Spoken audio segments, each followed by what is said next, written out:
ఎంపీలు కూడా అన్యమతస్థులు ఎవరన్నా ఎంపీలు ఉంటే ఉండొచ్చు, ఉన్నప్పటికీ కూడా అది హిందూ సంస్థ, హిందూ ధార్మిక సంస్థ అవసరాన్ని ఎంపీలందరూ కలిసి మరి ఇప్పుడు పవన్ కళ్యాణ్ గారు అంత గట్టిగా చెప్పారు అంటే డెఫినెట్గా ఆయన ముఖ్యమంత్రి గారు ఎంతో సన్నిహితంగా ఉన్నారు, మాట్లాడుకుని ఉంటారు.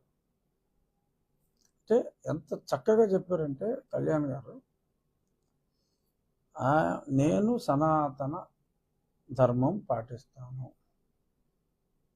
ఐ లవ్ మై ధర్మ, my religion, I respect other religions. Even నా భార్య క్రిస్టియన్, నా కుమార్తె క్రిస్టియన్కి బ్యాప్టిజం తీసుకుంది. ఆవిడకి నేను అక్కడ ఆ పాపకి డిక్లరేషన్ ఇచ్చే వెళ్ళా. సో అన్య మతాల్ని గౌరవిస్తాను, నా మతాన్ని నేను ప్రేమిస్తాను. ఇదే విషయం నేను 100 సార్లు చెప్పుంటాను వర్మ, నా రచ్చబండలో ఎన్నోసార్లు.